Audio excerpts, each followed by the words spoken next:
Everything that you tell a narcissist can and will be used against you.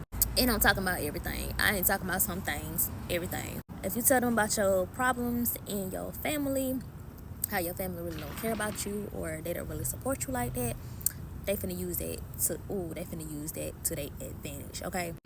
So now they know that you ain't really got nobody to support you.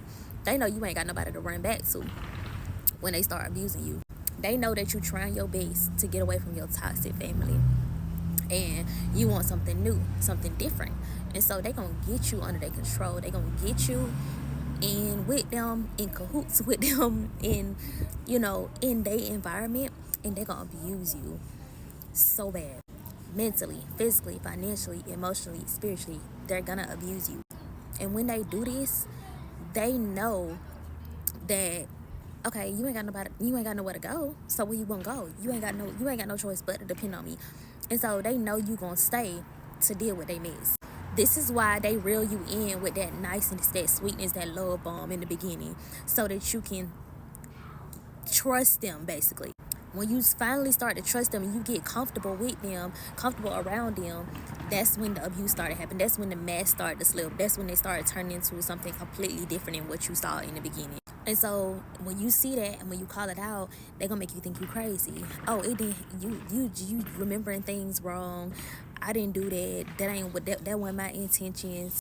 They gonna say things to make you question your own reality, to make you question what it is that you actually experiencing and trying to communicate with them that you're experiencing. And so you holding on to hope. They gonna keep dangling this little kind individual that you got in the first place, the love bomb and all that kind of stuff. They gonna keep dangling that in your face just to reel you back in and make you question your own sanity. So now this is a cycle. This is a back and forth cycle. And so now you are confused. You are dysfunctional up here. It's like you don't believe in making decisions for yourself. Like you can't even trust yourself to make decisions. You feel like this is the only person that actually is there for you, even though they abusing you. Like you start to feel like this. And you stay holding on, thinking because they dangle this little person that they gave you in the beginning, this love bomb face, they dangle that in your face every now and then when you like on the verge of leaving. Because they do these, now you holding on to hope, thinking that this person does exist. That person that you got in the beginning does not exist at all. That person was a facade. That person was not real. That person does not exist. They simply do not exist. And this is why people stay in these relationships and get abused over and over and over again, but it only gets worse. And so you have to figure out how to leave, how to get out of this situation, because it only gonna get worse.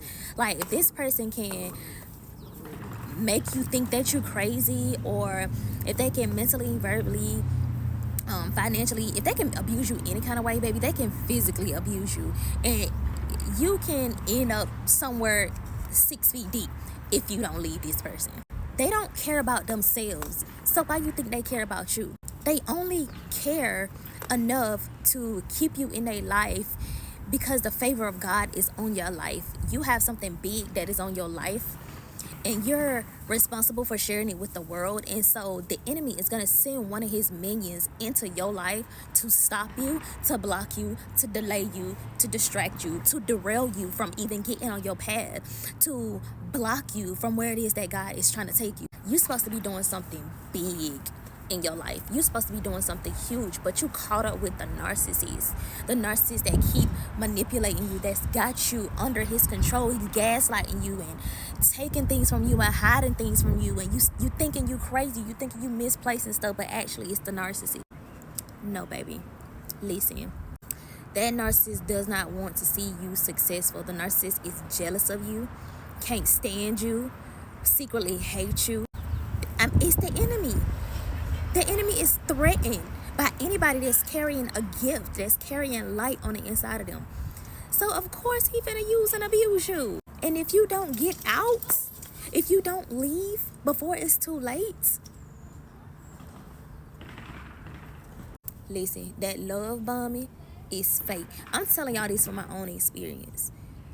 My last relationship, which is my second marriage, that I am happily divorced, happily out of that situation, was He was a Christian covert narcissist. These are the worst. A spiritual narcissist is the absolute worst, because you cannot try to get out of that relationship by yourself. You need God in order to escape.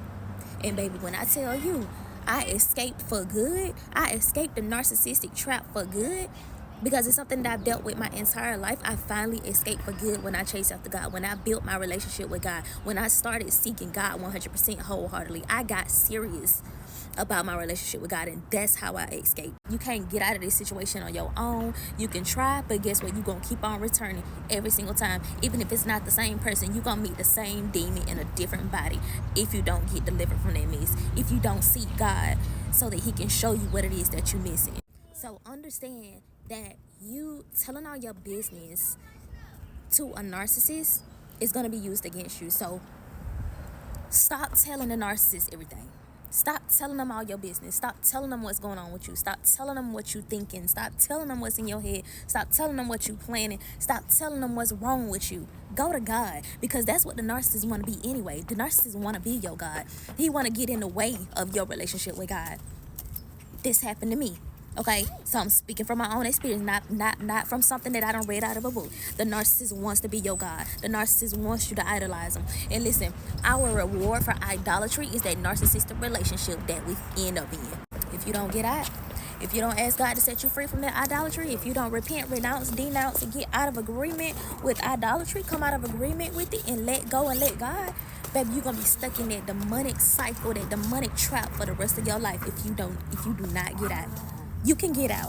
It's possible for you to get out. Listen, I created a book called Narcissism Exposed. I actually have a YouTube channel, a brand new YouTube channel that I just created called Narcissism Exposed, where I am sharing strictly narcissistic content about narcissists and how to successfully escape and get out and start seeking God and finding your true purpose.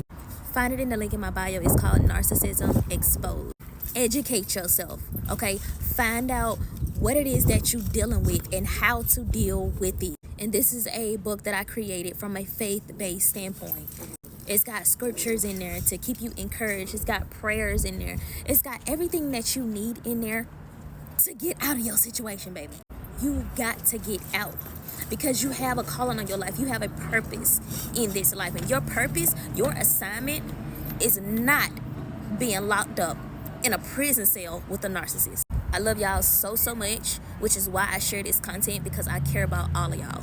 But I want you to understand that you opening your mouth to the narcissist is feeding them, is feeding their ego, is giving them power, is giving them energy. They don't have their own identity. They don't have anything in them. They're just an empty shell of demons.